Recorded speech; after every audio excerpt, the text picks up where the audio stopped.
అందరికీ నమస్కారం. తెలుగు కథల సమాహారానికి మీ అందరికీ స్వాగతం. ఇప్పుడు మనం వినబోయే సీరియల్ మంచు కురిసిన సాయంత్రం 13వ భాగం. రచన చిత్రా వెంకటేష్ గారు.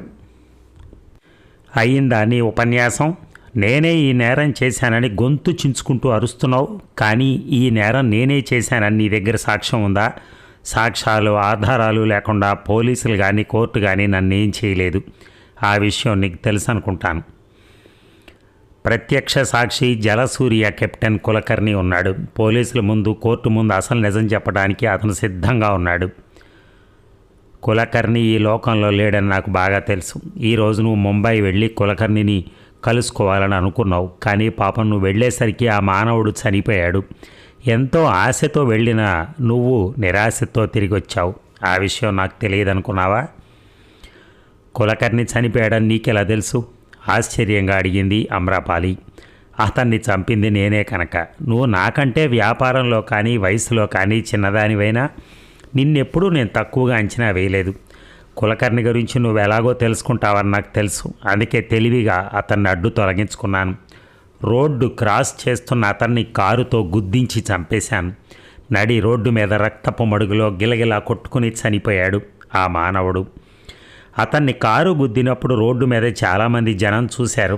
అందుకే పోలీసులు ఇది హిట్ అండ్ రన్ కేసుగా దర్యాప్తు చేస్తున్నారు. కొంతమంది కారు నెంబర్ చూసి పోలీసులకి చెప్పారు, కానీ 100 సంవత్సరాలు గడిచిన పోలీసులకి ఆ కారు జాడ తెలియదు. గడిచినా సరే యాక్సిడెంట్ అయిన వెంటనే కారులో ఉన్న పార్టుల్ని ఏ పార్టుకు ఆ పార్టుకు విడదీసి స్క్రాప్లో అమ్మేశాను. ఈ హత్య నేనే చేశానని నిరూపించే ఒక సాక్ష్యం కూడా నాశనం అయిపోయింది. ఒకవేళ పోలీసులకు నువ్వు నా మీద రిపోర్ట్ ఇచ్చినా అది రిజిస్టర్ చేయరు. ఒక పిచ్చి దాన్ని చూసినట్టుగా నిన్ను చూసి నవ్వుతారు. రిపోర్ట్ ఇచ్చి నవ్వుల పాలవుతావో లేక పెద్ద మనిషిలా ఈ రహస్యం నీలోనే దాచుకుని నోరు మూసుకుంటావో నువ్వే నిర్ణయించుకో అన్నాడు షాకాల్ ఎగతాళిగా. ఇక మలేషియన్ ఎయిర్లైన్స్ ఫ్లైట్ కౌలాలంపూర్లో ల్యాండ్ అయ్యేసరికి ఉదయం 10 గంటలైంది. వాతావరణం చాలా చల్లగా ఆహ్లాదకరంగా ఉంది. ముందుగా దిగిన ఆమ్రపాలి భుజం మీద చిన్న ఎయిర్ బ్యాగ్ తప్ప ఇంకో సామాన్ లేదు. మామూలుగా కస్టమ్స్ ఫార్మాలిటీస్ అన్ని ముగించుకుని ఎయిర్పోర్ట్ నుంచి బయటకు వచ్చింది. ఆమె వెనక ఒక యువకుడు కూడా వచ్చాడు. అతను పొడుగ్గా బలంగా ఉన్నాడు. నీలం రంగు జీన్స్, దాని మీద తెల్ల టీషర్టు వేసుకున్నాడు. ఆ టీషర్టు మీద పంచ్ మీద హియర్ అన్న అక్షరాలు కొట్టొచ్చినట్టు కనిపిస్తున్నాయి. అతను ఎవరో కాదు, షాకాల్ కుడిభుజం సులేమాన్. ఆ రోజు షాకాల్ అమ్రపాలి వద్ద వాళ్ళ మధ్యన వాగ్వివాదం జరిగిన తర్వాత అమ్రపాలి మూడు చెడిపోయింది. ఆఫీస్కి వెళ్ళబుద్ధి కాలేదు, ఇంటికి వెళ్ళబుద్ధి కాలేదు. కొంచెంసేపు ఎక్కడికైనా వెళ్ళి గడిపొద్దామని అనుకుంది, కానీ ఎక్కడికి వెళ్ళినా ఈ వ్యాపార సమస్యలు తనను విడిచిపెట్టవని ఆమెకు తెలుసు. అందుకే కొన్ని రోజులు ఎక్కడికైనా వేరే దేశానికి వెళ్ళి సంతోషంగా ఆనందంగా గడపాలనుకుంది. కానీ ఎక్కడికి వెళ్ళాలో ఒక పట్టాను నిర్ణయించుకోలేకపోయింది. ప్రపంచంలో ఉన్న దేశాల్లో దాదాపు అన్ని దేశాలు తిరిగింది, కానీ వాటిలో ఆమెకు చాలా ఇష్టమైన ప్రదేశం మలేషియా. మలేషియా ఆమెకు కొత్త కాదు. ఇంతకుముందు 2 సార్లు ఈ దేశానికి వచ్చి 10 రోజులు గడిపింది. పోయిన సంవత్సరం వర్మ తన పుట్టినరోజు ఫంక్షన్ని మలేషియాలో చేసుకున్నాడు. వారం రోజుల పాటు ఇక్కడే ఉండి చాలా బాగా ఎంజాయ్ చేశారు. అది మొదటిసారి. రెండోసారి అమ్రపాలి బిజినెస్ కోసం ఈ దేశం వచ్చింది. 2 సార్లు ఈ దేశంలో కొన్ని రోజులు గడిపేసరికి ఆమెకు మలేషియా అంటే చాలా ఇష్టం ఏర్పడింది. ముఖ్యంగా ఇక్కడ ప్రజలు, వాళ్ళ ఆచార వ్యవహారాలు చాలా ఇంప్రెస్ చేశాయి. పైగా బీచ్ దగ్గర పరిసరాలు, సహజమైన ప్రకృతి అందాలు ఆమెను కట్టిపడేశాయి. అందుకే ఇంకేం ఆలోచించకుండా మలేషియా చేరుకుంది. ఆమె మలేషియా వెళుతున్న విషయం షాకాల్ తెలుసుకున్నాడు. పైగా ఎవరూ తోడు లేకుండా ఒంటరిగా వెళుతుందని తెలిసి ఇంకా సంతోషపడ్డాడు. ఆ రోజు అమ్రపాలి ఇంటికి వచ్చి వెళ్ళిన తర్వాత అతను చాలా వర్రీ అయ్యాడు. ఎప్పుడైనా ఏ క్షణంలో అయినా ఆమె వల్ల తనకి ఇబ్బంది తప్పదని నిర్ణయించుకున్నాడు. అతను మనశ్శాంతితో బతకాలి అంటే ఆమెను అడ్డు తొలగించుకోవటం తప్ప ఇంకో మార్గం లేదని తోచింది. అందుకే సమయం చూసి ఆమెను హత్య చేయమని తను నమ్మిన బంటు సులేమాన్ని పంపించాడు. పైగా ఆమె చావు ఒక యాక్సిడెంట్లా ఉండాలని కూడా హెచ్చరించాడు. సరే, అది గతం. ప్రస్తుతానికి వస్తే ఎయిర్పోర్ట్ నుంచి బయటకు వచ్చిన అమ్రపాలిని ఒక వ్యక్తి వచ్చి కలుసుకున్నాడు. అతని పేరు సంగకర. శ్రీలంక దేశస్థుడు, కానీ మలేషియాలో స్థిరపడ్డాడు. మలేషియన్ టూరిస్ట్ డిపార్ట్మెంట్లో మేనేజర్గా పనిచేస్తున్నాడు. మొదటిసారి అమ్రపాలి ఇక్కడికి వచ్చినప్పుడు అతనితో పరిచయం అయింది. ఆ పరిచయం కాస్త కొన్ని రోజులకు స్నేహంగా మారింది. Good morning madam, welcome to Malaysia and welcome to Kuala Lumpur అన్నాడు సంగక్కర. థ్యాంక్స్ మిస్టర్ సంగకర, మిమ్మల్ని చూడటం నాకు చాలా సంతోషంగా ఉంది అంది అమ్రపాలి.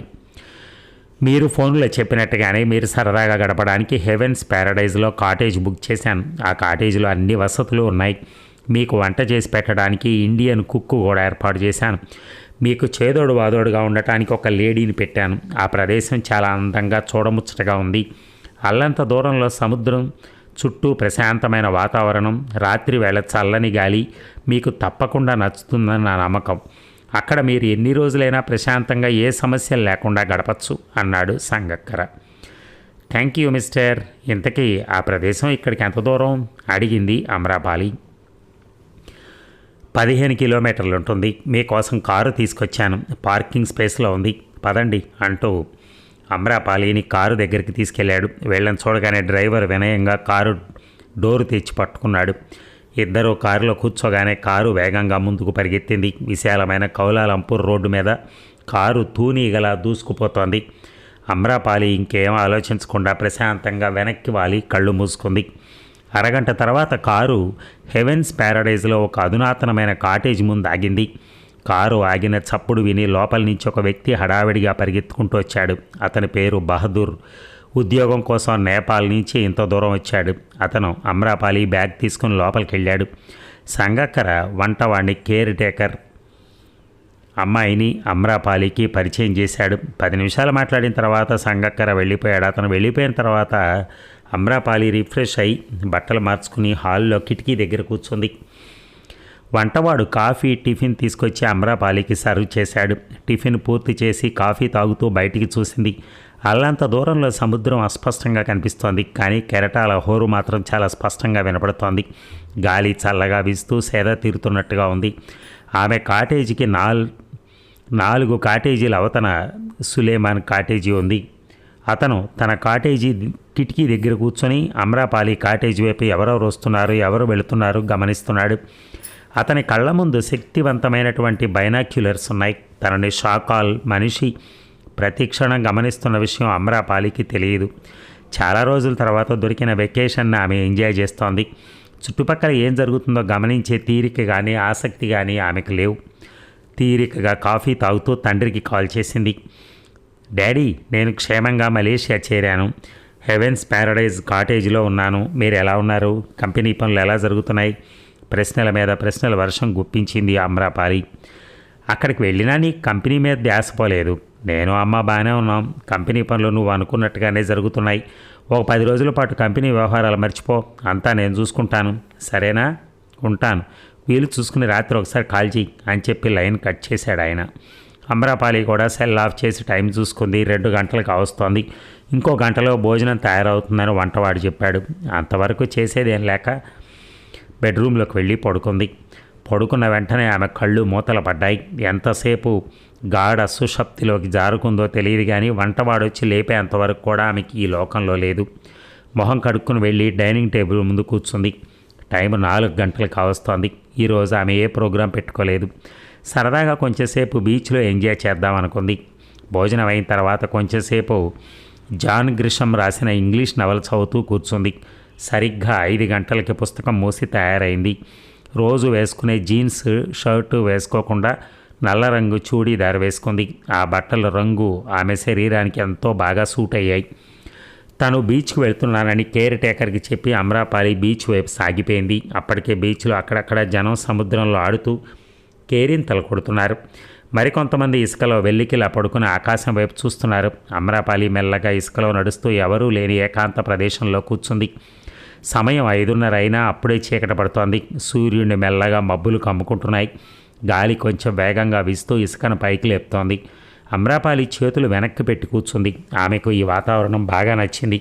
మనసుకు శాంతి కలిగిస్తోంది. 24 గంటల ముందున్న ఉద్వేగం కానీ బిజినెస్ టెన్షన్ కానీ ఇప్పుడు ఆమెలో మచ్చుకైనా లేవు. ఒక సాధారణ మధ్యతరగతి అమ్మాయి బీచ్ వాతావరణాన్ని ఎలా ఆనందిస్తుందో ఆమె కూడా అలాగే ఆనందిస్తోంది. తను ఒక మల్టీనేషనల్ కంపెనీకి ఎండీ అని పూర్తిగా మర్చిపోయింది. హలో, మీరు ఒంటరిగా కూర్చున్నట్టున్నారు, కంపెనీ ఇమ్మంటారా అని వినిపించింది. అమ్రపాలి చప్పున కళ్ళు విప్పి వెనక్కి తిరిగి చూసింది. ఎదురుగా ఒక అందమైన యువకుడు నిల్చుని ఉన్నాడు. ఖరీదైన తెల్ల రంగు ప్యాంటు, దాని మీద ఫుల్ స్లీవ్స్ స్వెటర్ వేసుకున్నాడు. మొహంలో చిరునవ్వు తొణికిసలాడుతోంది. మంచి మ్యాన్లీగా ఆకర్షణీయంగా ఉన్నాడు. మరి ఈ భాగం ముగిద్దామా? మళ్ళీ రేపు కలుద్దాం. ఆ వచ్చిన ఆకర్షణీయమైన వ్యక్తి ఎవరో తెలుసుకుందాం. Thank you.